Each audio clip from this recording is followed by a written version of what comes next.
Greetings, programs, and welcome back to a game I covered a while back now, Hardspace Shipbreaker. And when I covered it, it had not been long into early access. Well, as of last week, I think it was, it's now in its official full 1.0 release, or 1.01 at this stage. And I'm sure there'll be a couple of updates to come, sort of fixing bugs and one or two rough edges. But yeah, it's been interesting coming back to it because there's definitely been a fair few improvements that I think have come about through player feedback, and there's also been some other refinements as well. And probably the biggest one of those is that it now has an actual storyline to it. The core of the gameplay, however, is pretty much the same.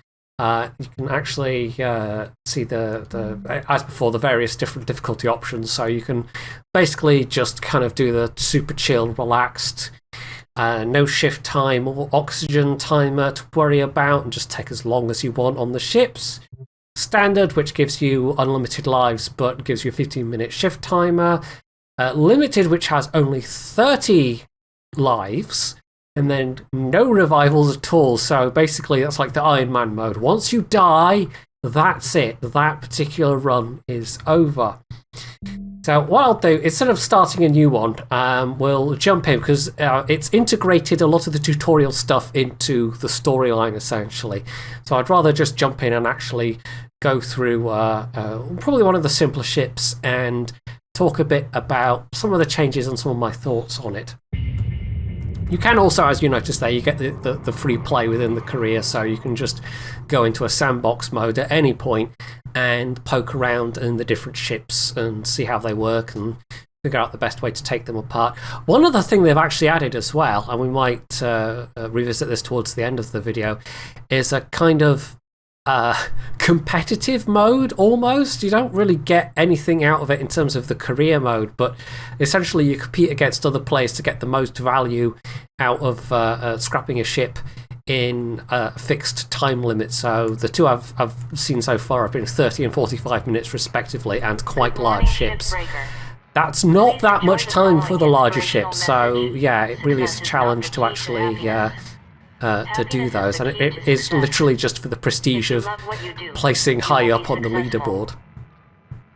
So every day you wake up, every day you get a fresh inspirational message from the Lynx Corporation, although at this point I think I've heard them all, and it also usually gives you a summary of the previous day's profit and loss, but because we've just loaded into the game, it's not giving me that just yet, but we will see that. You can see there I have worked a bit into my debt. That entire mechanic remains the same. You basically start off with a whopping $1 billion and change debt, which you have to slowly work your way through. And also getting a little bit of chatter here from Weaver, who's like your immediate supervisor.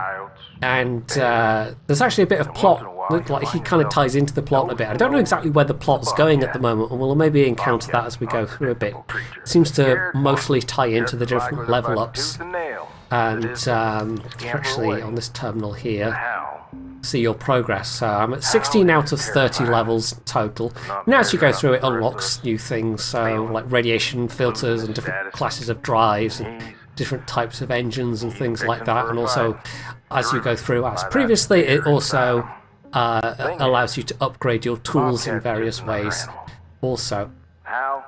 This is also where you do the data decryption, which this is kind of like a new interface for a thing that was already in the game. There's the ship doctor, and you might be looking at this and thinking, what's this ship here?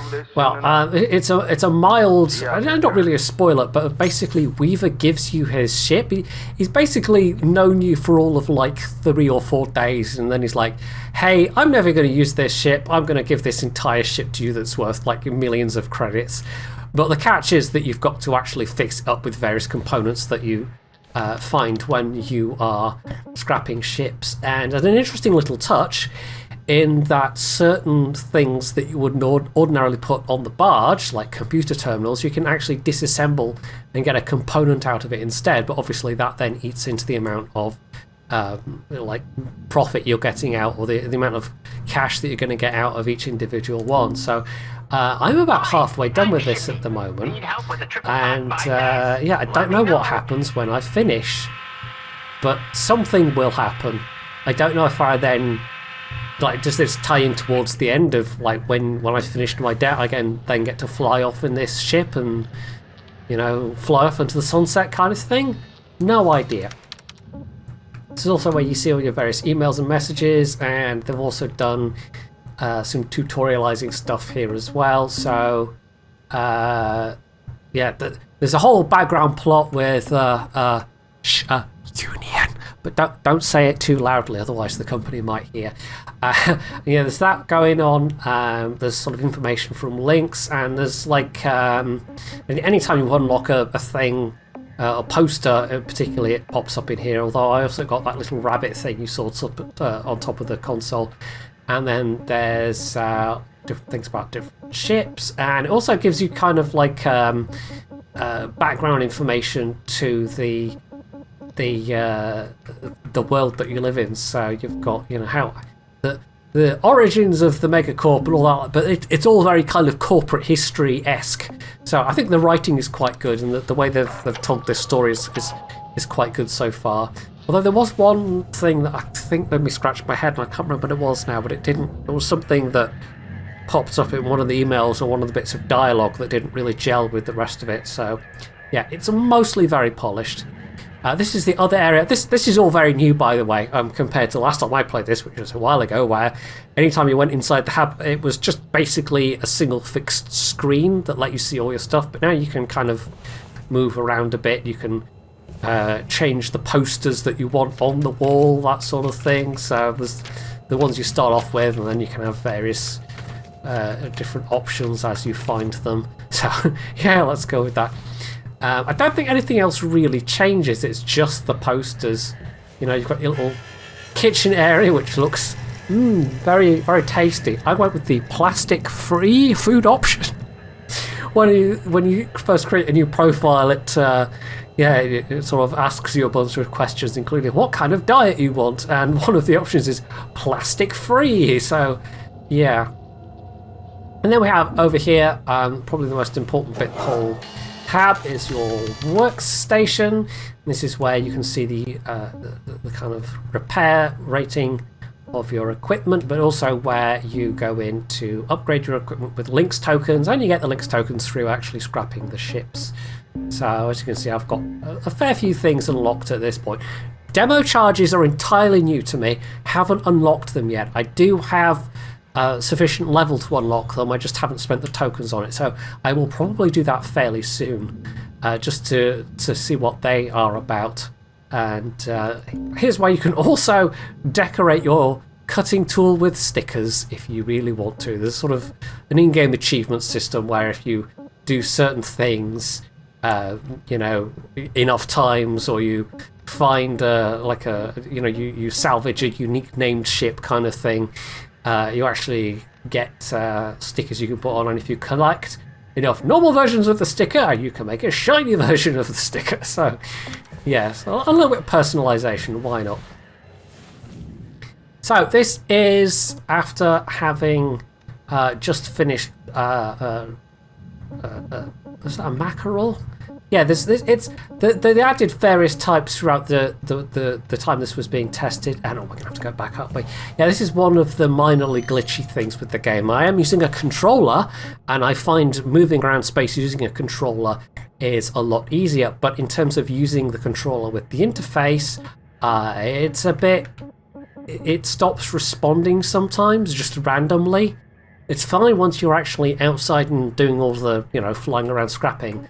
But, yes, you know, I can't... Oh, no, I didn't mean to select that one. But never mind, it'll do for my purposes. So anyway, this is an Atlas tanker. I was going to look through those a bit more carefully, but never mind. I was pressing the buttons going, oh, it's not responding. And then it responded just to spite me, because of course it did. So... here we are, out and about, and I need to buy some tethers. And I've got a decent amount of fuel. I'm not quite out of tethers, but I might as well buy some while I'm here. I have upgraded my oxygen enough, my oxygen capacity where I have enough O2 for a full shift. So that's fine. Got various other things upgraded, and yeah, I'm able to cut through most things, but there's actually some bits that I cannot cut through that maybe need demo charges. I'm not entirely certain. I think I can cut through these.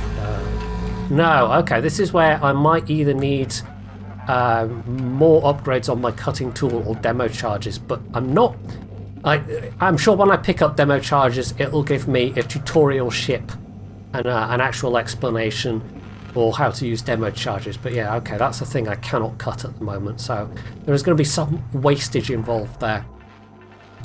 So let's go to my main scanner mode. As you can see, there's different modes where you can see systems, subsystems.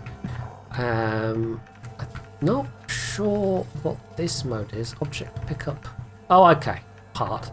This is your main one, and we can see from all the green blobs there that the ship is pressurized mostly in its front section. I don't have the range upgrade yet, but unpressurized in its rear section. Okay. I have done one of these before, so in theory I know how to do this. And I do need to tackle the reactor before I do anything else, before I take the power generator out. And yeah, now this is actually a slightly different configuration than I'm used to, this sideways one.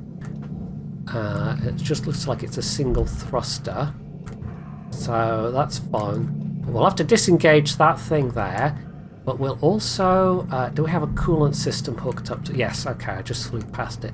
So for these Class 2 cores, you have to pull that thing off, take out the coolant canisters, then you have to decouple the thruster, and at that point you're on the timer. You can unhook it without doing that. This is one of the changes they made that I think was quite nice. Because previously, it was literally just, I think you took out the coolant canisters and at that point you were immediately on the clock. But they've given it a bit more leeway, so you can just pull it out without doing any of that, and it melts down much quicker, essentially. But if you do that, you get the kind of maximum amount of time before it's going to melt down to actually remove the thing. So that's the core that we have to get out. And in order to do that, we're going to have to start removing things. So we need to strip away some of these panels. And, okay, get the nacelles while we're at it. Now, these nacelles are not hooked up to any fuel pipes. I'm assuming harder difficulty ships will have that as a feature. And so this isn't as difficult as it could be. It's interesting coming back to it as well, because if I've been consistently playing along while it was still early access, I'm sure there's a lot of stuff that just would not be new to me, because it would have just been as they were adding as they went along. But because I have had that gap, it's not entirely a new game, far from that, but there's been enough stuff to make it quite a bit more of an interesting experience, and there's definitely been a lot of refinements and improvements compared to the earlier versions of it. And although they have fixed most of my irksome, the things that I found a little bit annoying, they haven't fixed completely all of them, and we might see some examples of those. But what I will mention is that though the 3 times I've died so far, 2 of them were 100% unquestionably my fault. The third was the game acting like using the cutting tool basically ignited a pipe that doing a similar thing in cutting it in a similar way previously on other pipes had not caused it to react like that. So the game basically wasn't consistent. A pipe ignited when I thought absolutely it should not, and I was not directly hitting the pipe with my beam, so I don't really know why the pipe ignited. But yeah, it then blew up the fuel tank and blew up the entire rear part of the ship, including the reactor, and the thruster that I was nearby at that point, so I was a little bit annoyed about that. That was kind of annoying. But I think that was kind of an edge case. I've not really had anything like that happen since, but it did happen, and yeah, like I said, it was kind of annoying because it was a bit of a setback on that particular salvage run. But the whole thing in this game, like, there's a very solid in-game reason as to why respawns are possible, and the initial process of doing it is quite funny actually, because they're like, oh, you have to sign up for this, you have to give your consent, and you have to do that, and so you do all that, and then they kind of casually mention at the end of the process and that, oh yeah, by the way, doing this will result in the destruction of your original body, and so you hear your character sort of start grunting and groaning in pain as they are, vaporized, essentially. So yeah, it all has a very, like, the solar system, the setting of this is very, very it's very much ruled by corporations. I mean, there is kind of a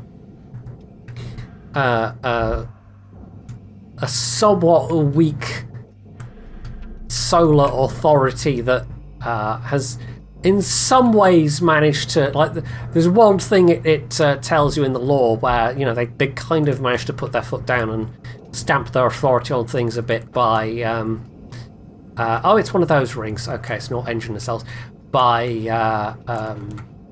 doing something about corporations moving to just replace everyone with AIs, but yeah, otherwise the corporations are very, very strong and wield an awful lot of influence, and so they are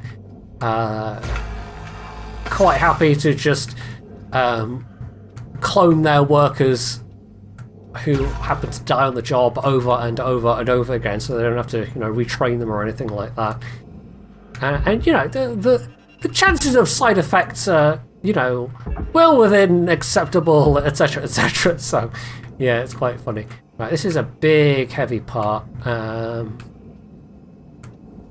I just going to need more tethers? I have totally cut that free, right? Part of this is processor stuff, but of course I can't get it free to actually do that. What are the other bits I've managed to... Not entirely sure. Probably see the cut points there. Let's have a look, see inside. Whoop. We've not actually put anything anywhere yet, but okay, there we go. That one is free. It's going to make coming in and out a bit easier. The bigger ships, your first shifts tend to be not that profitable, or your first shift at least, just because you have to... Oh, is that one solid ring? Okay, that's going to be annoying. Or is it mostly... Oh, okay, no, just the... You have to pull it down before we can get that into the processor. Which might actually require tethering that to the edge of... Can we just tether it to the barge, I guess? Right, so cancel that tether. I have to say, honestly, I think one of the best things, and something I praised it for, Salvage accepted. when I first played it, and I really don't know how it is with keyboard and mouse, because I've not tried to do it with keyboard and mouse at all, but the 6 degrees of movement with your thruster pack is the way they've mapped it out with the controller. Yeah, it becomes pretty intuitive quite quickly, Transferring credits. and it makes moving around, once you've got used to it. Why did I go through one? I just cut up. I don't know. Makes it yeah, a bit of a breeze. Yeah, the one downside with the controller is the aforementioned issue that I was having with the menus. So yeah, why is this not?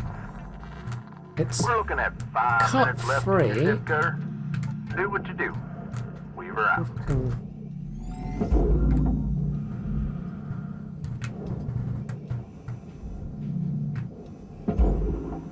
Did that move, or was that other stuff moving relative to it? It's kind of hard to tell.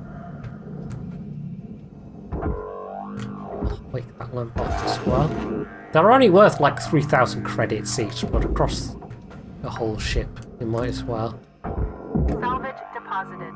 So it's only Credit to a account. couple of minutes left, so yeah, let's just at least get some easy stuff onto the barge.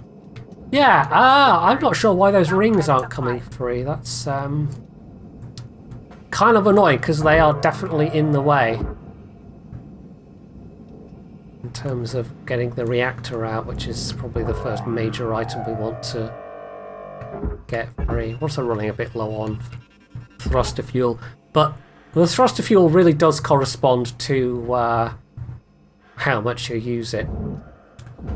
One thing that isn't quite, like this isn't quite a true zero-G experience. Stuff does have momentum for a bit, but then it will generally glide to a halt unless you've like really grabbed it and flung it with your grappler and given it lots and lots of momentum. So I suspect that was just a gameplay decision in order to make it so that slower moving objects aren't just always, you know, floating continually away from you. That stuff will slow down to give you a chance to grab onto it if it's gotten away from you. And also, for those times when things do go wrong and everything goes kaboom, you know, you end up with just generally the cloud of debris is in a very small area, whereas in reality it would have just gone poof and just been flung out and away from your station and out into orbit to cause hazardous amounts of debris around the rest of the place. Although within this setting, Kessler syndrome is a thing. The ascent to orbit is purposely shown as being quite hazardous. I think Link's it says in the blurb somewhere or in one of the emails or whatever that Lynx basically has a monopoly on getting people to orbit and back Credits transferred. with their sufficiently armoured transports to get through the debris field. So yeah, Earth's orbit is pretty messy. Salvage deposit confirmed. Right, I'm not sure why those rings aren't coming free, to be honest. They're not attached there. So am I just not using enough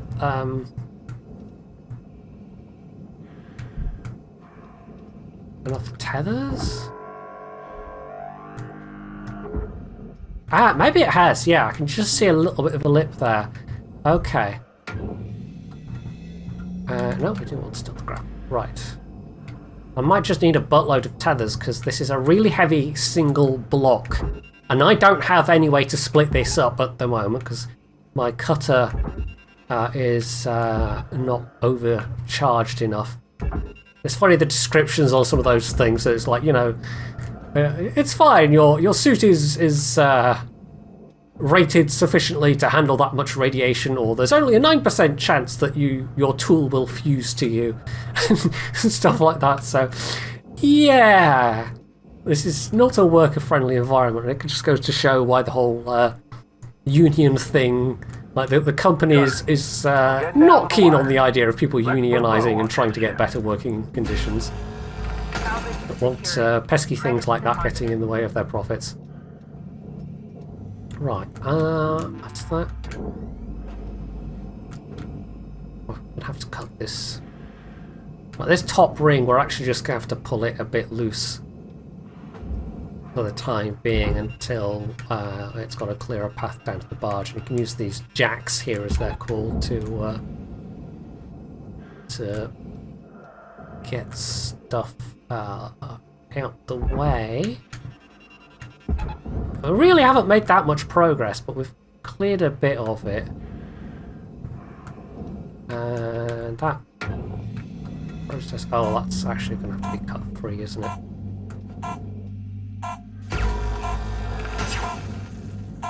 Get that other bit before we finish. Nope. Okay. So we just sort of a little bit. This is definitely different from the previous version I played and showed on the channel, where you essentially had a set list of like parts and goals that would come up. It still does show that list sometimes, that older style list, but that tends to be during the tutorial segments, and it'll say, you know, you have to salvage this, this, and this, and that's the pieces you need to do to progress the tutorial. As you can see as well, the salvage value is tied to the amount of tokens that you get, and if you manage the top value, it will also give you a free repair kit. Some of them gives you 2 free repair kits, but for some reason this is only 1. So, yeah. So your links tokens and your experience earnings directly apply to how much you're able to get, and if you destroy too much, well, of course, you might not actually be able to get that top rating. Hello, Shipbreaker. You have 1 incoming transmission waiting. So we actually, sometimes at the end of shifts, we'll get messages on the intercom, and I guess we'll see what this is going to be. Hey, Rook. Lots going on, huh? I hope you're doing okay. I've been checking in on the others, too. Everyone's pretty spooked right now. You know, I've been wondering if it'd be better for me to keep my head down. Oh, just ignore Windows going I've been badoop in the fighting background. my whole life. And, well, I'm tired. And I can't tell how much I'm risking myself or risking others. Sometimes feels like no one else is really on the same side. Like, I'm the only one trying. Maybe it's not worth all the energy and risk. Sometimes I wish I was just back home, listening to tapes, tinkering with bikes, having a beer with my old man. Anyway, I'll let you get some rest. See you in the yard. Blue out. So there's a couple of other characters that you get to speak to that are in your section. So Weaver's like the admin guy. There's a couple of other people that are salvagers like you, and then basically, because of all the union stuff that's been going in, Link's sent in like a administrator sort of person to oversee as well, and he's not particularly pleasant.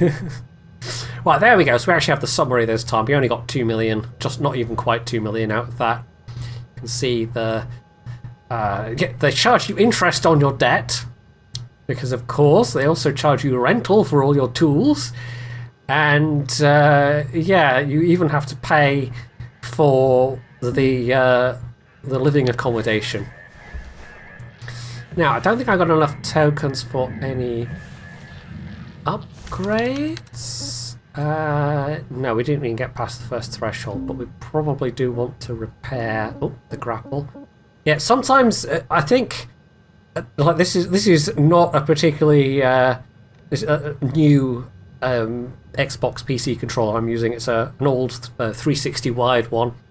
I don't think you can even buy these anymore, sadly. But yeah, the contacts are a bit worn, so for games where you do use controller, it can be a little, like, if it's not quite fully centered, sometimes it'll just wander off on its own. Anyway, that needs repairing. If stuff gets too low in condition, it can start to malfunction or even hurt you. So you don't really want that. But of course you have to pay for the kits. Of course.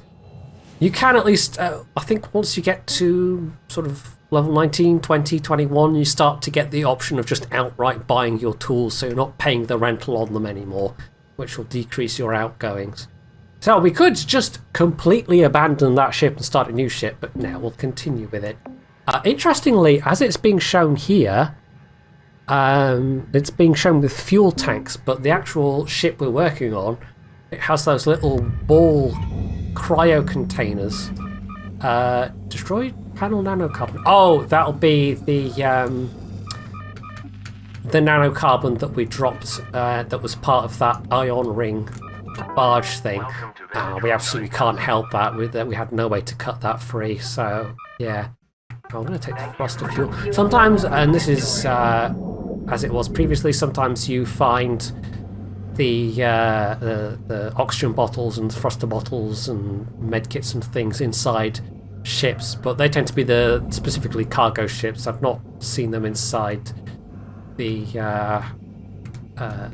tankers or passenger transports so much, although actually sometimes the passenger transports do have them. Right, so let's get that cut, and we also have an antenna back here that we can remove. And again, that is a barge thing. Oh, we can actually cut that. Oh, in which case, yeah, sometimes there are unnecessary cut points and you don't actually need to cut them. And it sort of, yeah, you sort of end up wasting your time by doing it. Oh, I like that entire... Oh, that's fine. No, that's fine. Don't disengage that. The end cap is a separate part. It would be bad if that came off just now. Although the reactor wouldn't start to melt down until I'd done the coolant. But, yeah, now of course I cut those link parts, so that's fine. Let's just use a tether. Get that out of the way. It doesn't... Yeah, if stuff bashes into other stuff too hard, it can get damaged or even destroyed. You do have to be careful. Right, this time, let's just cut the one part that needs cutting. I have noticed one of the general gameplay changes, and one of the things I was going to talk about, and I suppose I might as well do it now, is that there are far more things with cut points. There are still times when you'll have to cut through individual structural panels, not the outside nanocarbon stuff, but the internal aluminium panels. And this is all processing, that's fine. It used to be there'd be far more bits that you would have to cut free in order to get them into manageable chunks, or even just to cut bits off them. But there's far less of that now. One of the prime examples is airlocks. And we'll probably come to that bit, but the actual airlock tubes are separate barge items, whereas previously you would have had to get in there with a cutter and tediously kind of cut all around the interior of an airlock as a kind of structural item. Whereas these days they all have these different cut points. So you've got these structural bits are sort of processor, those are barge, and then the actual end panels are furnace. So they're a lot easier to deal with. So I suspect there was a lot of feedback, player feedback that went into design changes like that. No, wanted that, that's fine. So let's pull this ring. We're going to have to actually pull that free. We'll just park that there. Yeah, trying to aim sometimes with the thumbsticks is possibly a bit more finicky than it would be with the mouse, but for actually translating yourself around, like it's quite wee. You just bring yourself to a halt by pressing down both thumbsticks. So yeah, it's really nicely done, and it's definitely something I'll give the game praise for. Made whizzing around in your spacesuit quite enjoyable. This might also be... Oh, waste of a tether, never mind. That's something we can pull free. That unshackled, yep. It's going to give it a nudge, but that's fine. This is all still one structure as far as the game's concerned. Okay. Now how about this part? Possibly not. I don't know if this is all one side. No, okay, good. This is the crucial part we need to get free to get the reactor down onto the thing. I will say, if you're a complete space realism fan, like the overall aesthetic of the game is quite nice. The designs, I think, relatively make sense. But in terms of how things are put together structurally, and things like where the structural cut points are, and sometimes you think, well, that whole section of ship is just held on by like these two little structural points. Yeah, there's a lot of stuff where it's much more for gameplay purposes than any even remote semblance of realism. But yeah, I do like the overall style of the ships. I mean, I think they've definitely taken their cues from things like the Homeworld games. These big boxy ships, although obviously these are much smaller scale for the most part. But it's that similar kind of aesthetic. And there's possibly specific artists that they've looked at as well. Like, well, I mean, at least some of the inspiration for the Homeworld look was the sci-fi artist Chris Foss. There are others that were very much in that vein as well. Right, this end plate here, that ought to be something I can pull free. Again, we'll just put a tether there. You have to be careful about parking things too close to either the furnace or the processor, because they do have their own little kind of pull field.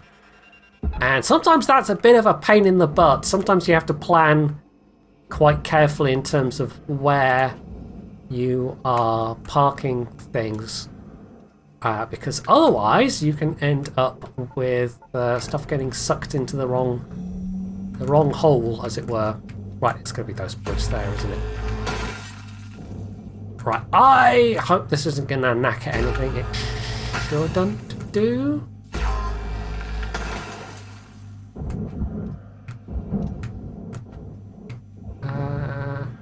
That's all processor.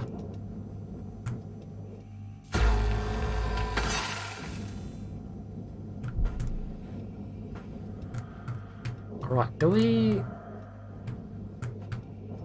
Is that really just connecting those? Being a processor item, I can't cut that. Right, I think that is attached to that via that little walkway bit. Which is making life a bit awkward. Oh, hang on. Have you detached yourself?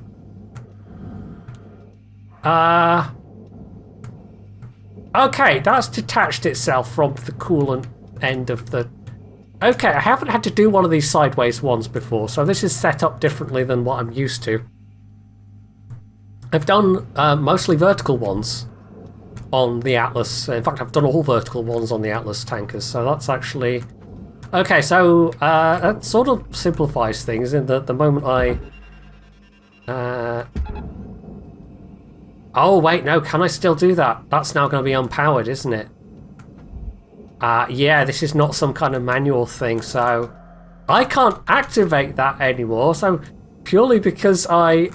Okay, that... See, that's one of those areas where it kind of doesn't make sense that those shroud panels were apparently the only thing keeping this all together. So... Yeah, you wouldn't think that would be the case. You think this would be firmly attached to the base plate, to the mounting plate. But no, the mounting plate wasn't actually a mounting plate. It was the shroud panels that were the important part. Okay, so that's one of those things where it's the game being a game and not entirely making sense. But there are sometimes just things like that, and in this case it's slightly been a problem, but I might just be able to pull it free. It's also going to have the least amount of time and the most amount of electrical arcing. So let's get it properly free before we try and... Can we just pull it off that mounting plate then? Oh, I hope so. Right, so there we go. You see, instead of that bar being full... Oh, don't switch the cutter. That is now already at about a third. And the arcing will have probably damaged... yeah, see, the arcing actually does damage if you don't fully go through the procedure. But I didn't have a choice because it was structural shroud panels, which is an absolutely horrific design choice for your extremely important, extremely dangerous, extremely volatile reactor. But that's just how the ship was put together, apparently, with structural shroud panels, so yeah. Oh well, so that's destroyed a little bit of value of these panels, but not much. So yeah, that was a bit of a pain. And that was really something the game has done rather than something I as a player have done. But at least I'll know for future reference, don't take off all of those shroud panels, just leave at least one so it stays connected to the base plate so I can actually then do the proper procedure. Because the whole thing disconnecting meant that there was no power then going to the switch here, and I now cannot properly decouple this thing. I'm going to have to destroy that. Will it even let me cut that? No, I'm going to have to cut that pipe. Which is probably going to tell me off about. Destroyed. Please refrain from damaging Yeah. salvage. Is that all processor? Cut the most of the damaged part free. Right, that is all processor. We're going to end up with a bit of the processor stuff going on the barge, but that little chunk of pipe shouldn't be a problem. There are a very few items in the game, and I don't know if this is an oversight or if it's intentional, but there's some parts of pipe that you'll encounter where Salvage deposit like, confirmed. you'll notice when I pick stuff up, it'll go, oh, that's a processor item, and it will actually highlight the processor for you, as well as saying processor on the screen, or, you know, vice versa for the furnace or the barge. But yeah, there's some particular pipe clusters that don't have any kind of register on them. They don't tell you where they're supposed to go at all, and apparently they are unsalvageable items. They just, you know, either throw them in the furnace or you throw them in the processor, and it doesn't matter either way. So I really don't know if that's an oversight, because literally everything else in the game, you know, goes to one of those three destinations.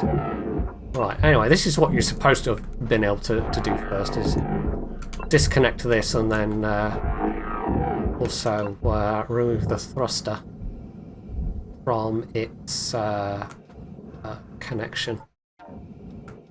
Why do I keep... I don't know. Anyway.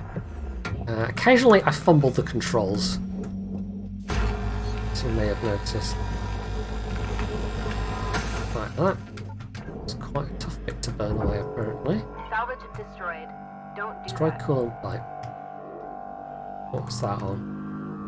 Probably the barge. Yeah, it'll be the barge bit down there. Oh yeah, you can see it glowing red. Put the wrong thing on the barge, it'll glow red. So again, that counts as lost value. But you can actually keep track. It's a really nice visual indicator of like how you're doing, essentially. Right, that's all processor. That pipe had a nice cut point on it, so we haven't Salvage secured. wrecked any of Account that. credit applied. There we are, we've gone through 2 salvage goals there, which is nice. Okay, so how do we get this rear plate off if we can't... Credits awarded. Like, this is a furnace item, do we just have to burn off part of the...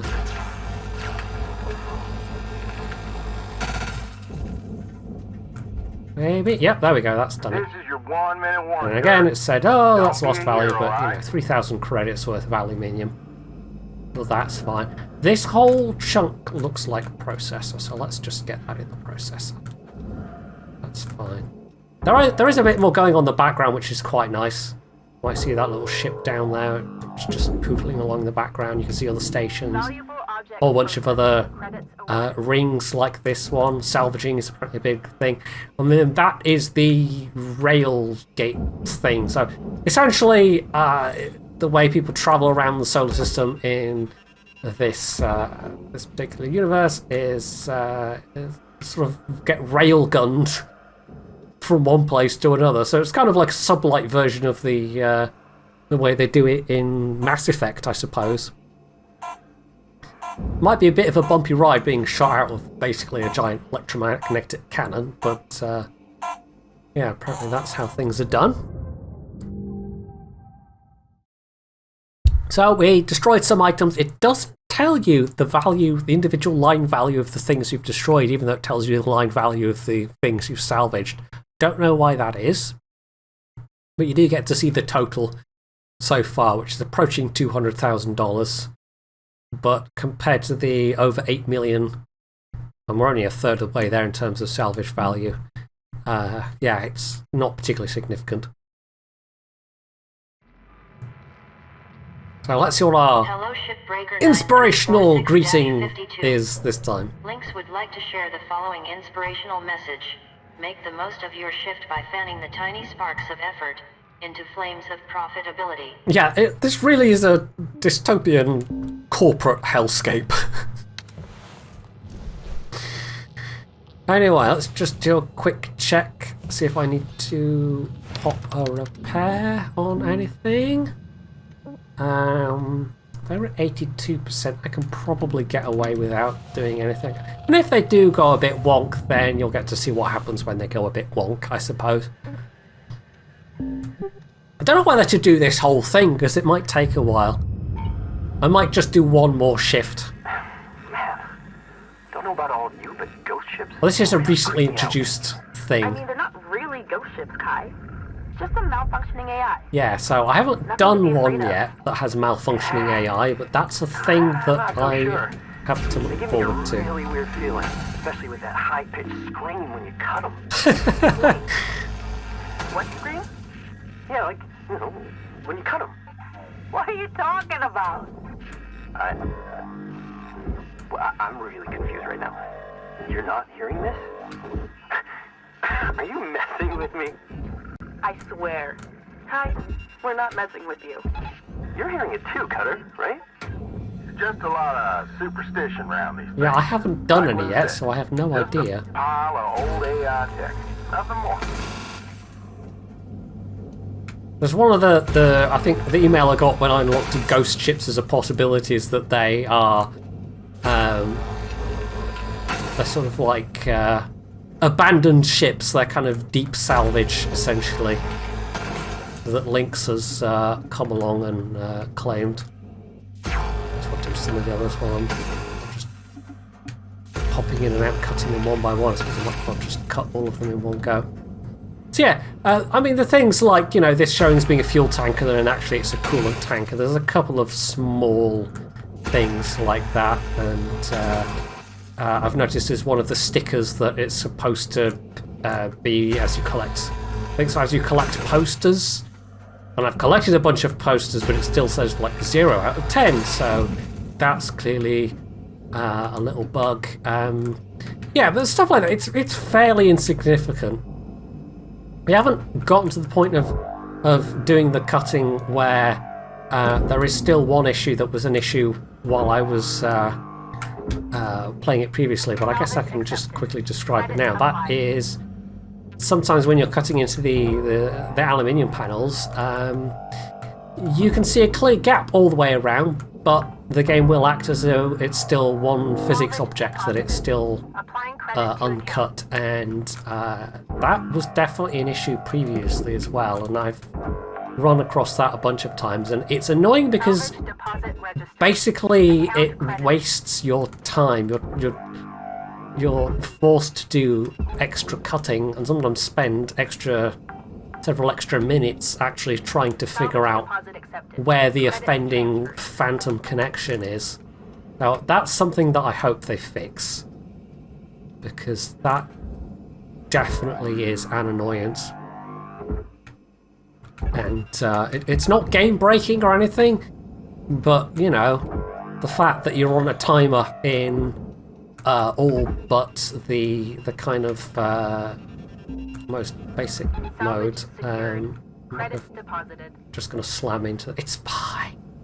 Yeah, if you're having to waste like a third of your shift trying to chase down a troublesome point so that you can sufficiently chop a piece out, or chop it up so that you can actually have sufficient force to move it, because there are, you know, it's upgradable, but you do end up with chunks that are just too big to grab, and you know, that you might end up needing multiple tethers for, even once they're cut up a bit.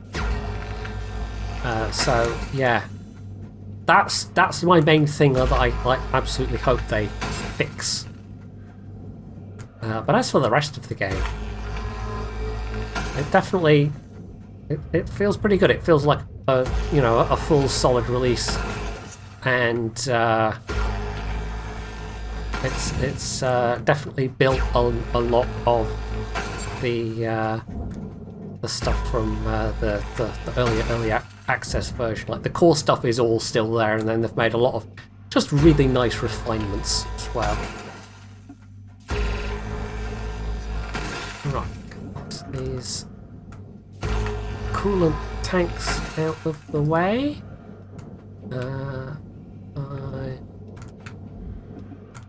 All of those cut points, I think I have.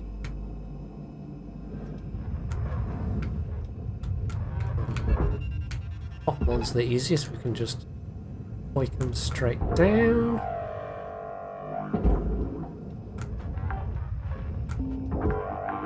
Salvage is secured. Applying credit. Be hunky-dory.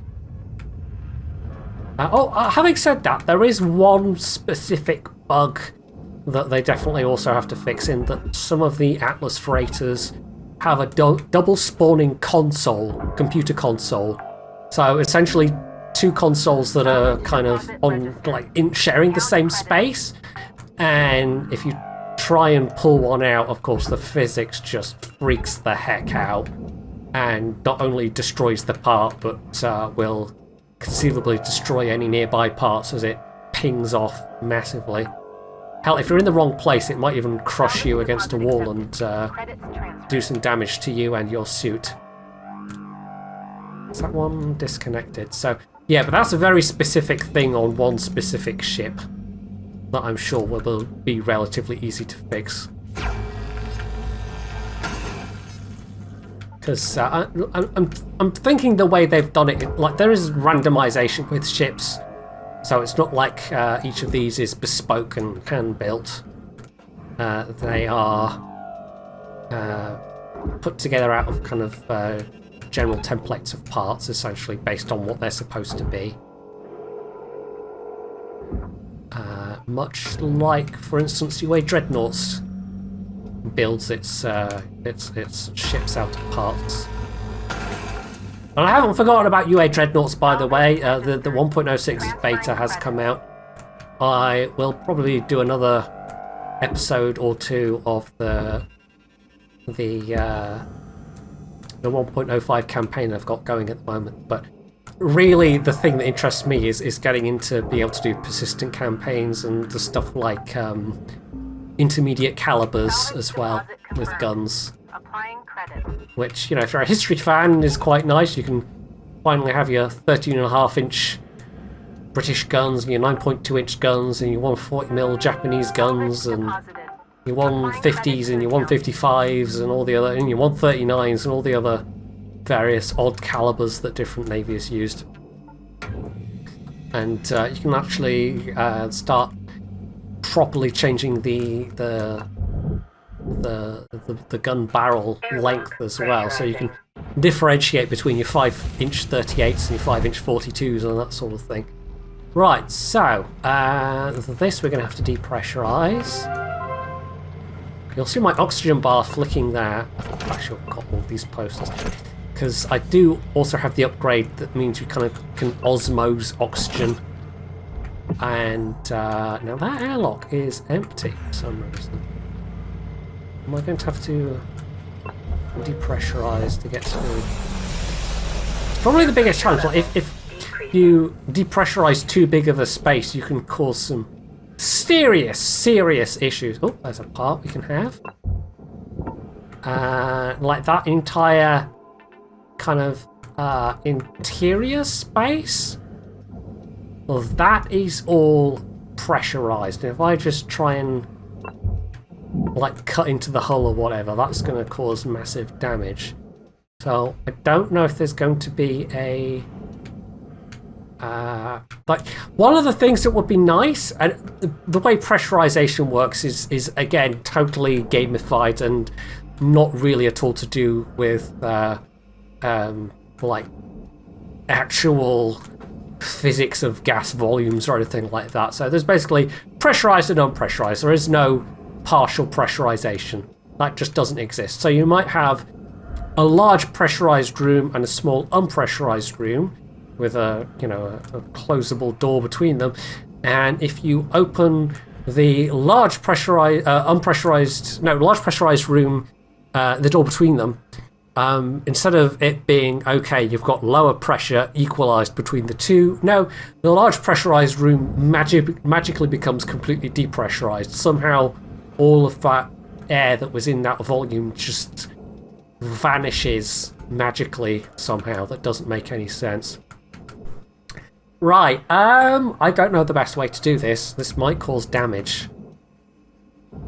But I don't have a way.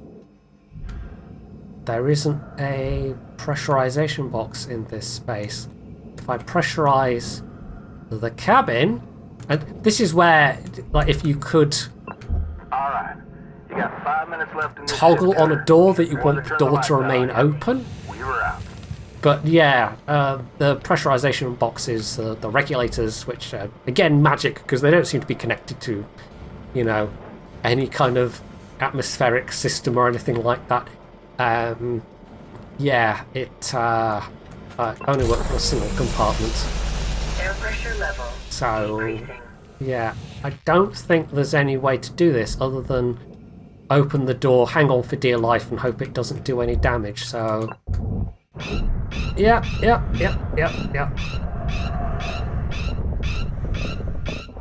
Right. Hopefully that hasn't. There's some parts have been blown through. It can cause things to get knocked off walls. Like if you have really critical depressurization. I might go into the sandbox and just show you some of the destruction physics in the game as well, actually, after this shift. Just so you can see what things being done improperly looks like. But yeah, you can just cause really massive damage. Things just explode and splinter. Right, so this is all now depressurized, that's fine. We have low fuel, but we're in the dying minutes anyway. So probably the most useful thing I can do is cut off this end cap. Some of the ships do seem to have greatly wasted volumes of space.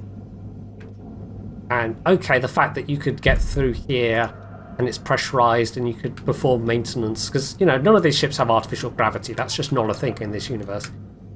Maybe there's like super duper fancy cruise liners that have rotating rings or something like that, but yeah, some of the ship designs just have these great gaping expanses where there really isn't anything. But I suppose with the way the ships are kind of generated by the game, it's not always going to come up with totally coherent designs. Well, I guess that's just a consequence of that, and it does give you plenty of space to move around in, I suppose. Anyway, most of the ships do have really quite cramped crew areas, the non-passenger ships. Some of them, you do encounter some that specifically have bunks in, so you can tell they're more meant for being away from inhabited areas. But this one's got like a chair here with a console, and then it's got the cockpit. And that's it. This is literally space for two people. There's no food areas, there's very little storage, so this is clearly supposed to be, I have thought about this to some extent, so this is clearly meant to be a ship that's sort of doesn't really go too far from anywhere inhabited. It sticks around, is based out of a larger station or facility or something. So there has been some thought into this. But if you're expecting this to have like totally realistic sense-making ship designs, I don't think that's necessarily true. There's a lot of things that have been done in the name of gameplay rather than in the name of any kind of realism. But it's a reasonably comfortable mix, I think. They've not gone too far in it being just kind of ridiculously, You got got 1 minute left. completely How's the ship completely immersion breaking. But it sure isn't trying to be some kind of hardcore simulator game. Right, we might just have time to whack one of these great big ion rings down onto the barge. And then we'll hop into... We'll do a brief foray into the rebuild thing, the sandbox, and you can just see what things going boom looks like, because everybody likes things going boom. Also, yes, I know, low fuel warning, it's fine. Oxygen gets refilled automatically at the end, or at the start of every shift, but your fuel does not carry over. It doesn't, well, it does carry over, it doesn't automatically replenish. The same goes for tethers. Right, that did not quite make it down to the barge, but basically next time I play this save, that'll spawn in with the tethers still intact. So, Cutter's Race, I mentioned that at the start, and this is basically what it looks like. Yeah, it's a fixed ship, and you can see there's a leaderboard, how much people manage to get out. So that's purely, you know, for the prestige of it. It has a fixed list of things you're supposed to be going for, but it's also about the general value of salvage. Let's go into free play, and let's just pick... the Gecko is the biggest one, I think. Yeah, there's only a couple of ship designs. So the Mackerel, Atlas, Javelin, and Gecko, but there's a fair bit of variation between the different ones. So let's get a Gecko in, and I don't know, salvage runner. And then we'll see what happens if you start cutting holes where you're not supposed to cut holes.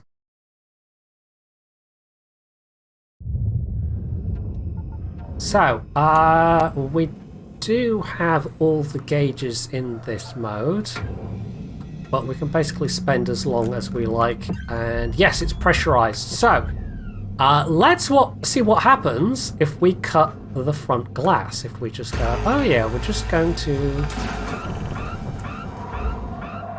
yeah. That's broken some things, as you can tell.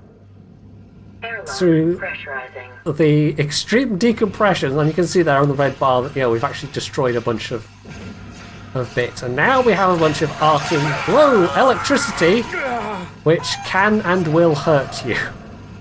Although for this mode it's given me maximum suit health. I'm not sure about upgrades, it might be just maximum upgrades as well. We also have demo charges, so I can see how those work. Let's just whack on the demo charge, so it gives me a cutting plane, okay. Please avoid damaging valuables. And let's just whack one there. And that's the detonator, okay. Okay, so that cuts, basically.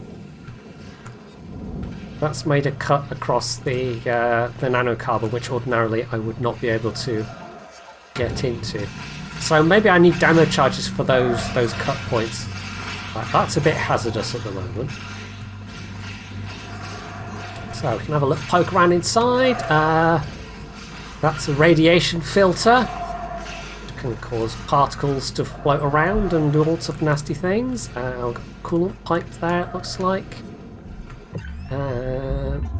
We've depressurized the front part, but not all of it is. I think the airlock compartment's still depressurized, so... let's see what happens if we just cut into that, probably. Yeah. Also, if you've got hazards around, you start breathing rather more heavily, as you can see. Pay attention. So that's not enough pressure in that airlock to like blow off panels or anything, but obviously it's caused some... Oh, there was a bunny in there, apparently. Right, so here's the reactor room. When you've got that kind of decompression, all the things generally fly off the wall, and as you can see, yeah, other things have been tossed about the place just because there was basically all of the ship's air coming out at once. So there's the reactor. And what happens if you accidentally explode the reactor? Well, we can find out. We might want to do it from a safe distance because you're not... Don't do that. Don't do that. Yeah, if you're right up next to it, of course, you will explode yourself. And you can't really get a good view of all the things going kapew and bang and kaboom. So let's see if we can get a bit of the hull off.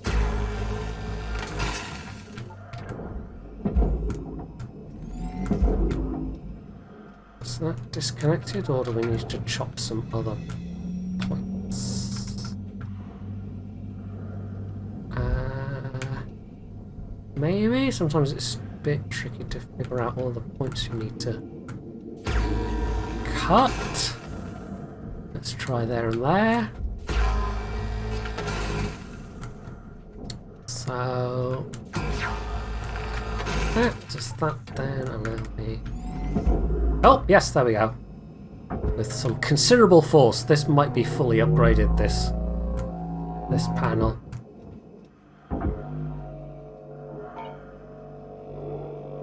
Oh, we've managed to destroy a storage bin as well somehow. That's probably a bit that went flying off out into space, and I think once it goes beyond a certain boundary, it's like, well, that's destroyed. So that can happen. So if I just like pick one of these bits of debris and go... Ooh. Yeet! Well, it didn't quite yeet as much as I wanted it to yeet, but yeah, you know, that will fly off till the point where it's counted as being destroyed. Right, so do we have actually 2 reactors? We do. No, wait, that's just 1 reactor. Oh, I was getting confused there. Okay. 2 reactors. Now, that really would be a challenge, but I don't think there's any ship in the game that would be kind of big enough to warrant 2 reactors. So, let us just Salvage is destroyed. Please revisit your training. gently see if we can... Did we get that?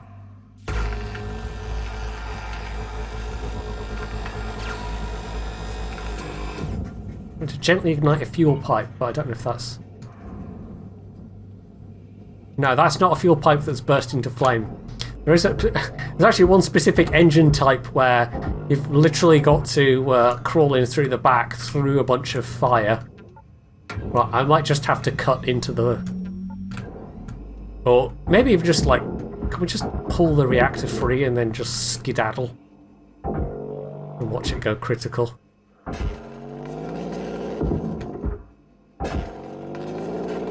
Right, so... Oh no! Reactor meltdown! Better get to a safe distance. Salvage destroyed. So it's going to start sparking, and as you can see, you get a bit of a countdown. So it's generally more than enough to get it down to the barge if you have planned a proper route of egress. If, however, you haven't, it's going to be a bit of a mad scramble. So, yeah. Doink! Hooray! I'm making space litter! I don't think the game doesn't actually specifically tell you off for that. It'd be funny if you got fines for making extra space litter. Valuable object processed. But you do not. Credits deposited. Right, so, yeah, I'm making a bit of a mess of this, but, you know, on purpose. I don't know how far you can fly, by the way. I might try that. See how far up I can Salvage fly. destroyed.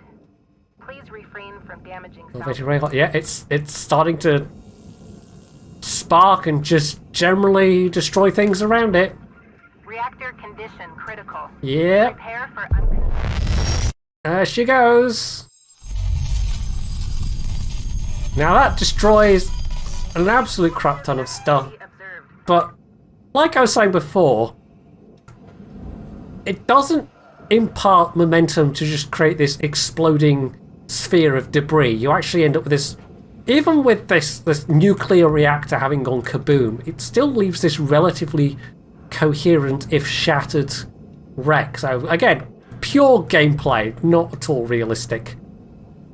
And obviously it does destroy a bunch of stuff inside, but yeah, the actual effects would probably be worse, considerably worse than this if you really did it in space. So that's what you want to not do, because if nothing else, it's then a complete pain in the arse dealing with all the tiny shards that have been produced. But yeah, for the purposes of this, it's still quite fun. I might just, for my grand pièce de résistance, just well, we set a bunch of, just an absolute crap ton of demo charges. I think we have an infinite number of demo charges. So let's just set all of the demo charges. And yeah, see what happens. Right, well, I may have infinite demo charges in this mode, but you can only put down a limited number of them at any one time. So let's press the trigger. And it's not that spectacular, but I've made something go boom there. So if you put demo charges on something that can go boom, it's obviously going to make it go boom. But yeah, I might have to unlock the demo charges in. Well, I will have to unlock the demo charges in the thingamy mode and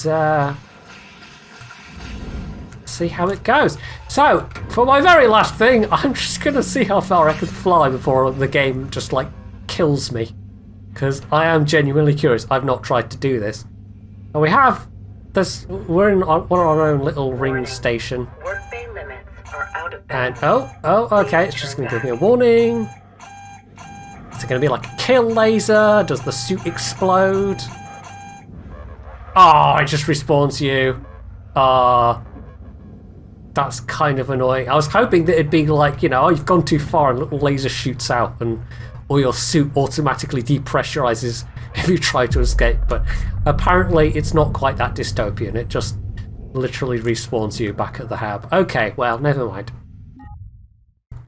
So that is Hardspace Shipbreaker.